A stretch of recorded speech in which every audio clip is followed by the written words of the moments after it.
Boa tarde, pessoal. Hoje é domingo, dia 27 de novembro, né, de 2016. E eu estava assistindo um vídeo bem interessante sobre o comportamento econômico do Brasil nesse ano, certo? E a maioria dos brasileiros, principalmente aqui no Nordeste, não se interessam muito pelas questões econômicas do nosso país, certo? Então a esquerda, pão com mortadela, né, faz o maior berreiro por coisas que não são tão relevantes assim para o país, né? E o segundo orador, né, sobre a parte de economia, ele apresentava o seguinte discurso de que o comportamento econômico que o Brasil ele tem desempenhado, tem desenvolvido nesses últimos anos, não é um comportamento normal para uma economia emergente como é a do nosso país, certo? Seria um comportamento normal para uma economia de um país desenvolvido que tem recursos para subsidiar suas dívidas, né, no mercado financeiro externo, né? Para você ter ideia, nosso PIB ele tem caído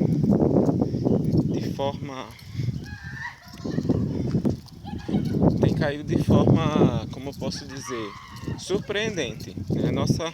Nossa dívida esse ano vai ficar na faixa dos 72%.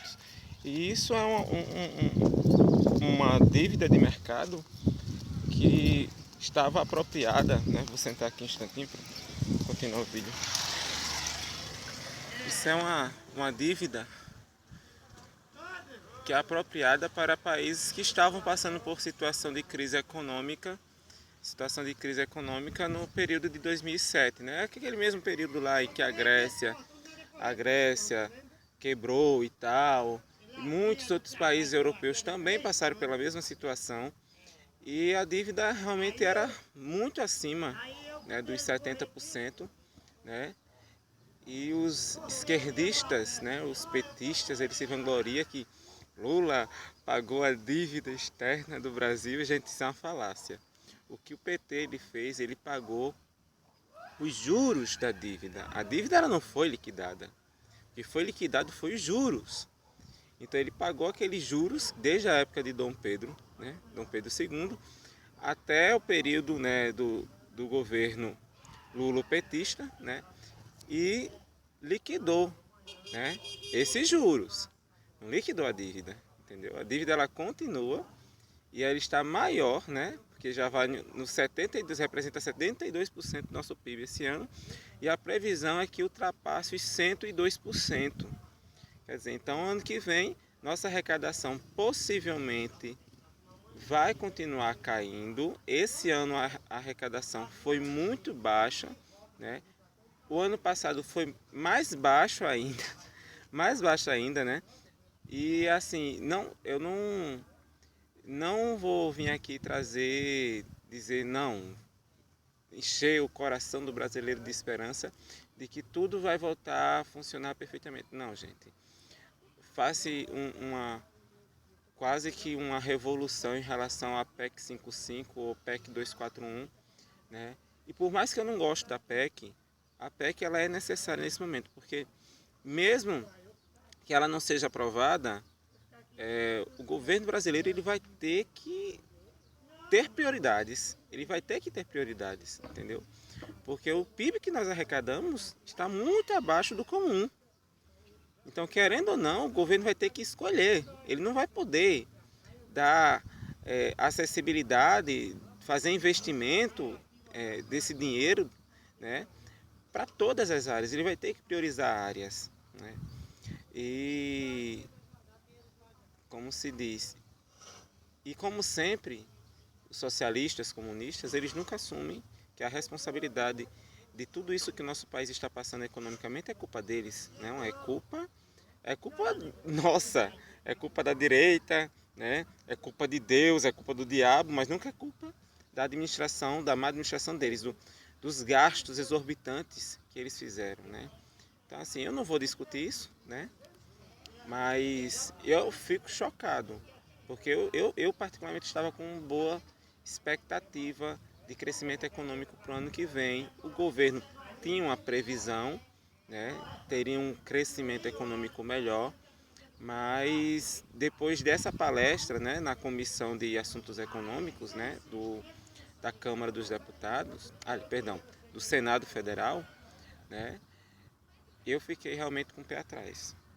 Então, assim, economizem, não gastem o dinheiro de vocês, não invistam em nada, guardem o dinheiro de vocês, porque o país ele está quebrando.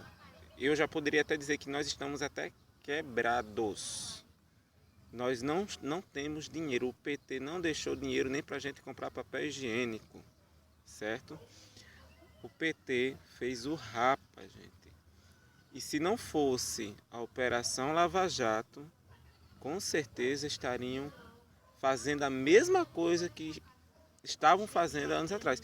E eu não estou dizendo só o PT, não, estou falando todos os partidos estão envolvidos, né? Todos os partidos estão envolvidos, com exceção unicamente do deputado Jair Messias Bolsonaro, né, que não aparece em nenhuma lista, não é envolvido em nenhum esquema, né? Tem outros também que não estão envolvidos, certo? Mas o que realmente contundentemente não se envolveu com corrupção ativa ou passiva, né? Até pela boca do Joaquim Barbosa, é o Jair Messias Bolsonaro, certo? Então, assim, eu particularmente, eu apoio, não concordo assim às vezes com a forma como ele se expressa, né? Mas eu concordo com muitos, como posso dizer, tópicos, né? Desse lobby de pensamentos que ele tem. E Jair Bolsonaro, ele é o Donald Trump do Brasil, certo? E mesmo que os esquerdistas não queiram, é a própria esquerda que vai promover o Jair Bolsonaro, porque as pessoas estão cansadas dessa política paternalista, né, que a esquerda tem promovido durante todos esses anos, né? PT, PSDB, PMDB, são tudo farinha do mesmo saco, gente. Não tem nem o que tirar, nem o que botar. É todo mundo igual. É todo mundo igual, certo? Então, assim, tem muitas águas para rolar ainda. Muitas águas mesmo, certo? Então, assim, parece que reflita um pouco realmente, né? Falta apenas 2 anos, né? Menos de 2 anos para as eleições para presidente. E isso é um período que o povo brasileiro vai refletir muito sobre suas escolhas, né, políticas. Né? E eu espero que reflitam mesmo e mudem o seu pensamento, as suas opções de políticos aqui para o Brasil.